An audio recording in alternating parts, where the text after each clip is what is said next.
할렐루야.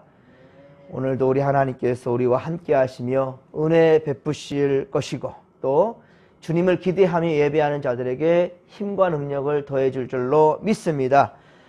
오늘도 많이 춥습니다. 건강 조심하시고 오늘도 몸도 마음도 오직 주님 안에서 강건하시기를 간절히 빌고 소망합니다. 오늘 말씀은 잠언 26장 13에서 19절까지의 말씀으로 게으르고 악한 입술을 제하라. 게으르고 악한 입술을 제하라는 제목으로 주의 말씀 증거합니다. 게으른 자는 지혜가 없는 자입니다. 하나님의 말씀, 곧 지혜가 있는 자는 부진할 수밖에 없어요. 하나님이 원하시는 거니까요. 열심히 땀을 흘리고 최선을 다하여서 하나님 우리에게 원하시는 그 성과를 이루고자 하는 그러한 부지런한 자, 그렇습니다. 그러나 게으른 자는 하나님의 말씀인 지혜가 없습니다. 그는 자기가 해야 할 일을 성실히 부지런히 일하지 않습니다. 13절에 보면 정말 황당한 핑계까지 댑니다.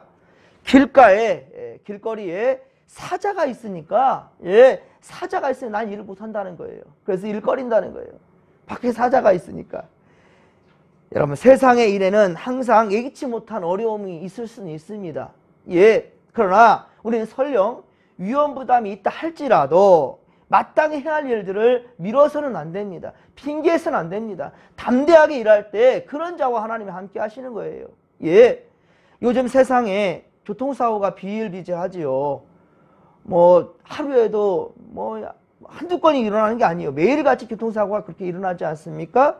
하지만 사람이 교통사고 위험 때문에 차도 타지 않고 운전하지도 않고 그렇게 살아간다면 그런 많은 활동을 할 수 없을 것입니다. 또한 성도가 하는 일에는 악한 자들의 방해도 있을 수 있습니다. 그러나 하나님은 우리가 고난과 위험 앞에 숨지 말고 피하지 말고 당당하게 맞서 싸워 이기기를 주님은 원하십니다. 좀 전에 불렀던 찬양처럼 우리는 오직 믿음만을 가지고 늘 걸어야 된다. 믿음만을 가지고 늘 걸으면 결국 하나님의 약속 위에 굳게 설 수 있다는 거예요. 믿으시면 아멘 합시다. 그렇습니다. 말씀 위에 굳게 서서 오직 믿음만을 가지고 나아가면 끝내 승리는 우리의 것이 된다는 거예요. 하나님이 원하시는 열매를 맺게 된다는 거예요. 그렇습니다. 굳어지 무더워서 장못 담근단 말 있지 않습니까? 오히려 우리는 우리의 삶에서 최선을 다해서 그러면서 고난도 당할 수도 있고 어려움도 당할 수 있지만 그러나 열심을 다한 그 자에게는 하나님 박수 쳐주신다는 거예요. 그리고 그 사람의 마지막 인생의 마지막 노선에 마지막에 바로 하나님께서 그 결승선에 계신다는 겁니다. 의의 면류관을 가지고 할렐루야! 그 면류관을 모두가 함께 받아 누릴 수 있기를 주님 간절히 축원합니다. 오늘 본문 14절의 표현은 더 참 재밌습니다. 문짝이 돌적이를 따라서 도는 것처럼 게으른 자는 침상에서 매음된 돈다는 거예요. 이것은 잠자리에서 일어나지 못하고 게으르게 계속 버티는 그런 모습이에요. 어쩌면 정말 우리 청소년들 보면 참 밤에 잠을 안 자고 요즘 아이들 또 게임을 하느라고 특히 제가 주일 예배 참석하지 못한 아이들 보면 상당히 안타까운 일들이 많았어요. 밤새 요즘 예전에는 반공이라고 해갖고 토요일도 학교를 갔지만 요즘은 금요일부터 학교를 밤부터 가지 않으니까 그냥 죽창 게임만 하는 아들도 있어요. 그러다가 토요일도 막 새벽 1시, 2시까지 놀다가 아침에 일어나지 못해서 교회 모이지 못하는 그런 아이들 참 많고요. 특히나 믿음 있는 부모님들은 그 아들을 깨우려고 물론 평상시 때도 그래요. 학교 가려고 막 깨우려 한다면 조금만 5분만 더 3분만 더 이런 아이들도 있는데 잠자리에서 일어나지 못하고 계속 게으름을 피우는 그런 모습들을 우리가 오늘 14절에서 볼 수 있습니다. 잠언 6장 9에서 11절 잠언 6장 9에서 11절에 보면 게으른 자여 내가 어느 때까지 눕겠느냐 내가 어느 때 잠이 깨어 일어나겠느냐 좀 더 자자 좀 더 졸자 손을 모으고 좀 더 누워있자 하면 내 빈궁이 강도같이 오며 내 곰핍이 군사같이 이르리라. 아멘. 게으른 자의 어떻게 보면 그에 대한 삶에 대해서 상당히 그 모습에 대해서 잘 그려놓은 것이 잠언 6장 9에서 11절 말씀인데요. 그렇습니다. 게으름이 얼마나 어리석은지. 자, 15절 오늘 보면 15절에도 보면 참 얼마나 어리석은지 그릇에 있는 음식도 지 손으로 잡아 들어서 먹기도 귀찮아한다는 거예요. 예, 그릇에 있는 음식도 손으로 집어먹기 귀찮아서 그렇게 망설인다는 거예요. 이것은 앞서 잠언 19장 24절, 잠언 19장 24절에 동일하게 언급된 말씀이기도 합니다. 그런데 더 심각한 것은 게으른 본인의 모습이 창피한 줄도 모른다는 거예요. 자신의 게으름에 대해서 창피할 줄도 모르고요. 오히려 자신의 게으름을 어때요? 지혜롭게 생각한다는 거예요. 오히려 자기의 게으름을 지혜롭게 생각한다. 16절 보면, 그죠? 예, 오히려 게으른 자는요, 사리에 맞게 대답하는 사람 7보다도, 그러니까 사리에 맞게 대답하는 7이란다 완전한 숫자죠.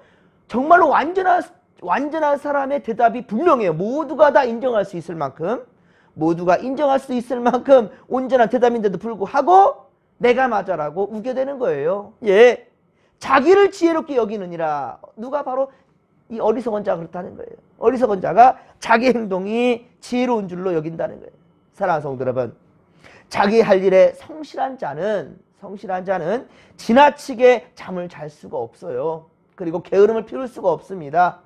또한 새로운 일에 대해서 겁내거나 또한 게으른 본인의 모습에 문제를 깨닫지 못하고, 그리고 오히려 지혜롭게 여기는 심각한 자아도취에 빠져있는 그런 사람이란 말입니다. 즉 교만한 자이지요. 예, 항상 우리는 그래서 겸손한 마음으로, 특히 코람데요, 하나님 앞에 살아가는 인생이오니, 그쵸? 할렐루야. 하나님 앞에 살아가는 인생이니 항상 코람데요, 하나님 앞에서 겸손한 마음으로 또 오늘 해야 할 일을 주님께서 기대하신단 말입니다. 오늘 우리의 기대하시는 바, 그 일을 이루기 위해서 최선을 다하고 내일로 미루지 말고 성실함으로 감당하는 믿음의 고속들 되기를 주의 간절히 축원합니다. 17절에 보면 우리는 길로 지나다가 우연히 본 다툼, 자, 길을 지나다가 우연히 사람들의 다툼이 있다는 것을 보았단 말입니다. 근데 중요한 거면 우리와 상관이 없는 그 다툼에 대해서, 너무 지나치게 간섭하지 말라는 거예요. 싸움대도 그냥 지나치라는 말이 아니라 너무 그 부분에 대해서 제대로 알지도 못하고 감나라 배나라 우리가 할 수 없다라는 거예요. 그 다툼에 대해서 간섭하지 말라는 거, 그렇게 교훈하는 것은, 이런 다툼에 간섭하는 자는 개귀를 잡는 것과 같다라고 얘기하고 있습니다. 개귀를 잡고 있다. 여러분, 개귀를 잡으면 어떻게 됩니까? 개귀를 잡으면 깜짝 놀라서 물어버려요. 그죠? 개에게 물리고 내고 말 것입니다. 우리가 잘 모르는 일에 세상에는 참 많은 사람들이 이런 또한 복잡한 것이 인생이에요. 여러 가지 이해관계뿐만 아니라 심리적인 문제, 감정적인 문제가 얽혀있기 때문이에요.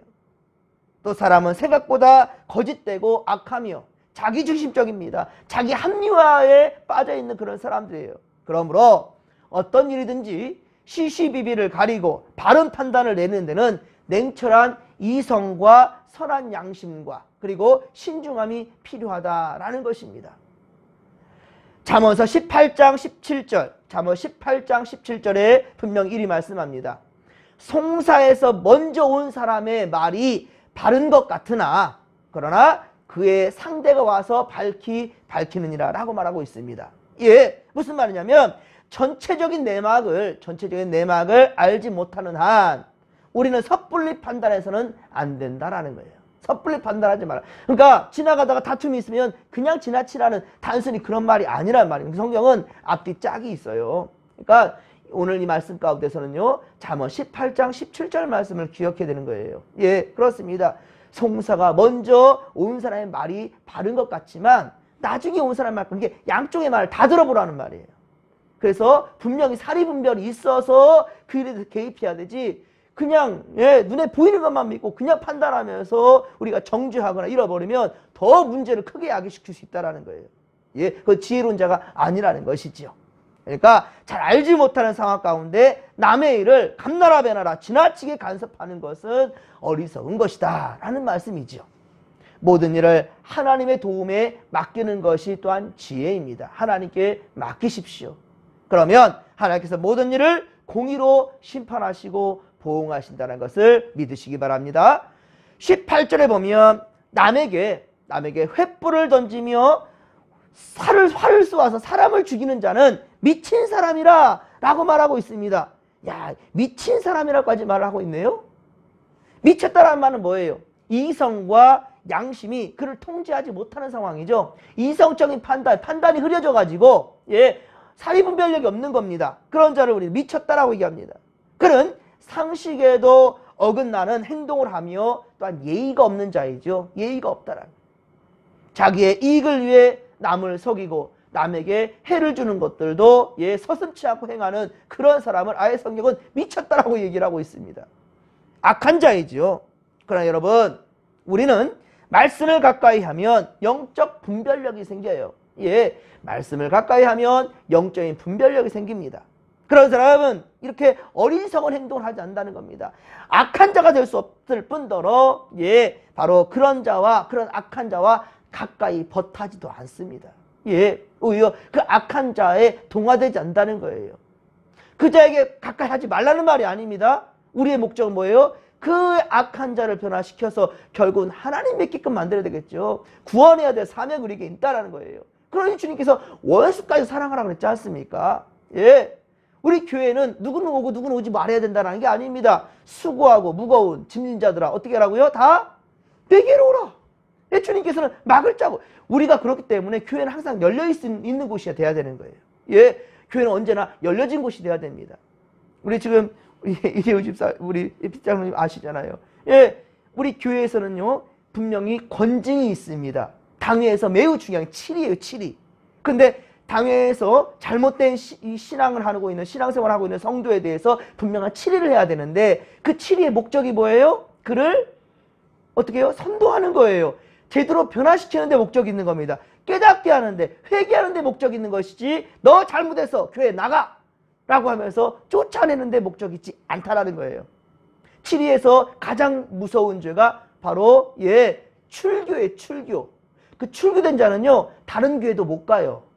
왜 그러냐면 요 교회에서 우리 지금 이 기독교들이 건강하지 못하는 게 그런 거거든요. 사실은 교회에서 옮기려고 한다면 바로 교적부를 떼어가야 되는 거예요. 그래서 이분이 언제 세례를 받았고 언제 직분을 받았고 이런 자세한 것들이 분명히 있어야만이 교회를 옮길 수 있는. 근데 요즘은 뭐 교회에서 문제 있으면 나 이 교회만 교회야? 다른 게 금방 가버려도 이런 것들 전혀 알지 못하는 상황 가운데 더 문제가 야기되는 경우가 있거든요. 어쨌든 교회에서는 최고의 징벌이 출교한다 할지라도요 정말 거기에 목적은 뭐냐? 7위하는 목적은 구원하는 데 있어요. 변화시키는 데 있습니다. 그런데 우리가 중심을 잃어버리면 저자도 구원해야겠다라는 섣부른 마음을 가지고 다가섰다가는 결국은 우리도 그 악한 영들에 잡아먹혀버리고 될 수 있다는 거예요. 그렇기 때문에 정신 차려야 되는 거예요. 정신 차리고 분명히 분별력이. 그래서 우리에게는 뭐가 있어야 된다? 지혜로운 자들이 돼야 된다. 그럼 지혜가 뭐냐? 하나님의 뭐다고요? 말씀이라고요. 지금 계속해서 잠언은 그 말씀을 하고 있는 거예요. 그렇죠? 잠언에서 지금 처음부터 지금까지 계속 이해하는 것은 뭐냐면 지혜를 말씀하고 있습니다. 그러면 지혜로운 자, 지식 있는 자가 되려면 어떻게 된다고요? 하나님을 경외하라는 거예요. 하나님을 경외하라는 거예요. 또 지혜의 그 말씀을 항상 우리 가슴팍에 새겨야 된다는 것을 우리가 절대로 잊지 않기를 간절히 빌고 소망합니다. 자, 19절. 오늘 보면 19절 보면 자기의 이웃을 속이고 말하기를 내가 희롱하였다라고 하는 자도 그렇다는 거예요. 그렇습니다. 속이는 자는요 건전한 인격자가 될 수가 없습니다. 왜 속입니까? 남에게 유익을 주려고 속입니까? 아니죠. 내 유익을 위해서 속이는 거죠. 내 유익을. 거짓은 마귀의 죄악이기 때문입니다. 거짓은 언제든 마귀의 죄악이에요. 그렇습니다. 그래서 우리는 농담도 때와 상황을 봐가면서 해야지 남을 불쾌하게 잘못하면 만들 수도 있어요. 내가 좋아서 거짓말을 하고 내가 좋아서 농담한다 할지라도 분위기 파악 못하면서 농담하면 그게 농담입니까? 오히려 상처를 주게 되고 분위기만 이상하게 만들 수 있죠. 마음을 상하게 해서는 결코 안 된다는 거예요. 에베소서 5장 4절의 말씀. 에베소서 5장 4절에 보면 누추함과 어리석음은 말이나 희롱의 말이 마땅치 아니하나니 오히려 감사하는 말을 하라. 아멘. 여러분들 언제든지요 감사하십시오. 예, 언제든지 무슨 상황에 상관없어요. 하나님 감사합니다. 여러분들 최고의 기도가 뭡니까? 하나님 감사합니다. 지금 감사할 상황이 아니거든요. 인간적으로 세상적으로 볼 때는 무슨 감사가 되냐라고 할 수 있겠지만 하나님 감사합니다. 예, 하나님 감사합니다. 이 말을 할 수 있다는 것. 그런 자와 하나님이 함께 하신다는 것. 왜 감사하느냐? 하나님은 지금도 나와 함께 하시니. 나를 하나님께서 포기하지 않았으니. 세상은 나보고 포기하라 합니다. 지금 다 내려놓아 버리고 그냥 풍덩 빠져 죽으라고. 세상은 나를 낭떠러지로 밀어내고 있습니다. 그러면 그때 에이 나도 모르겠다 라고 포기할 수 있지만 아니요. 하나님이 나를 포기하지 않았다는 거예요. 마지막 순간에도 하나님은 나를 포기하지 않았다라는 그 여러분들 확신을 가지면 여러분들 호랑이 굴에도 사자굴에도 뛰어들 수 있다니까요. 풀무불에 떨어져서 뛰어들 수 있다니까요. 왜? 아브라함이 이삭을 내리쳐 죽이려고 번제로 드린 그 순간에 그러나 아브라함은 하나님을 믿었다는 거예요. 죽여도 다시 하나님 살려낼 줄 아시는 확신이 그에게 있다는 거죠. 그러한 믿음이 우리 가운데도 있게 되기를 주의 간절히 축원합니다. 그렇습니다. 사랑하는 성도 여러분, 정상적인 인격자는 남을 해치지도 않고 속이지도 않으며 그것으로 말미암아 우리의 영혼도 병들게 내버려 두지 않는다는 거예요. 사실은요, 우리가 상대방을 해를 주게 된다면 우리의 영혼이 더욱더 피폐되어지고요, 더욱더 하나님과는 멀어지게 된다는 사실을 명심하십시오. 우리가 악을 행할 때요, 우리의 유익을 위해서 상대에게 상처를 줄 때는요, 중요한 것은 그 유익이 내게 있다라고 좋아할 것이 아니라 하나님이 그걸 보고 있다는 것을 명심하시면 우리는 절대로 악한 짓을 할 수가 없다는 겁니다. 예, 그렇습니다. 성도는 남에게 악을 행치 말고 오히려 남을 사랑해야 되는 거예요. 허물도 감춰줄 수 있는 그런 자들이 되어야 된다는 것입니다. 그에게 선을 베풀며 자기에게 악을 행하는 자에게 대해서도 길이 참고 용서를 하며 위에서 기도해 줄 수 있는 그러한 우리가 되기를 간절히 빌고 소망합니다. 성도는 사랑의 그래서 인격자가 된다는 거예요. 우리가 잘 아는 대로 고린도전서 13장 4에서 6절 말씀, 고린도전서 13장은 사랑장이죠. 예, 그렇습니다. 13장 4에서 6절을 우리 다시 한번 기억하십시다. 사랑은 오래 참고 온유하며 시기하지 아니하고 시기하는 자가 되지 않고 자랑하지 않으며 교만하지 않고 무례히 행치 아니하고 자기의 유익을 구치 아니하고 성내지 아니하고 악한 것을 생각하지 않고 불의를 기뻐하지 않고 진리와 함께 기뻐하느니라. 아멘.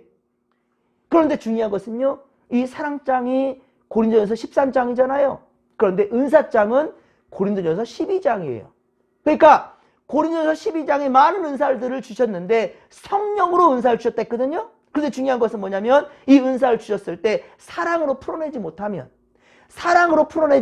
우리는 꽹가리다. 그게 정답이에요. 그러니까 예, 하나님께서 많은 은사를 주셨으면 뭐합니까? 그걸 사랑으로 풀어내지 못한다면 이기적인 것이고 교만한 것이고 악한 것이 된다는 거예요. 사랑하는 성도 여러분, 하나님 우리에게 은사를 많이 주셨습니다. 그 중에 최고의 은사 바로 사랑을 주셨습니다. 여러분, 오늘 이 하루 마음껏 사랑해도 부족한 인생, 미워하며 불평하며 불의하며 입술로 범죄하는 그런 인생 살지 않기를 간절히 빌고 소망합니다.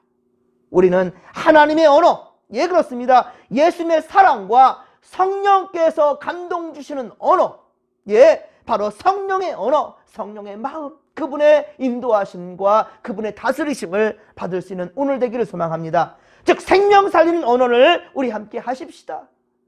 우리는 이웃을 속이거나 해를 주지 말며, 그리고 우리는 하나님의 말씀을 따라서 또 이성과 양심을 따라 바르게 그리고 선하게 진실되게 살아가는 오늘 하루 되기를 주님 간절히 축원합니다. 우리를 통하여 세상이 더욱더 살맛나는 세상 될 수 있기를, 할렐루야. 다시 오시는 주님을 기다리는 우리의 마음은 심판 때 올 것이 아니라 상급 때에 오르게 된다는 거예요. 예, 기다림과 이 설레임이 더해지는 오늘 하루가 되기를 주님 간절히 축원합니다. 주님 오실 때까지 우리 모두 믿음의 고속들 되어서 의의 면류관을 모두 다 함께 받아 누릴 수 있게 되기를 간절히 빌고 소망합니다. 주여 삼차 부르며 기도하며 나갑니다.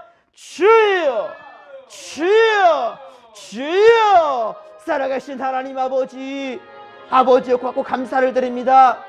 우리가 진리를 알고 진리 안에 자유하며 주님께서 우리에게 무엇을 원하신지를 알고 있는데 어찌 게으른 자의 삶을 살 수 있사오리까?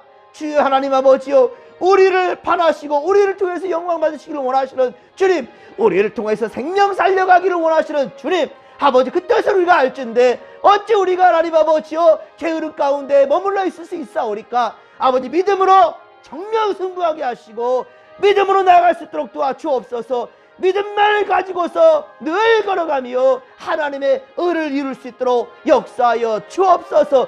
생명 살려내는 우리가 되게 하여 주옵소서. 악해 정하는 이 세상 가운데 주님, 우리에게 소망하고 있습니다. 주님, 우리를 기대하십니다. 하나님 아버지께서 우리를 기대하듯이 주여 하나님 아버지여, 우리에게서 진정 주님이 원하시는 귀한 영의 열매를 다들 맺을 수 있도록 도와주옵소서.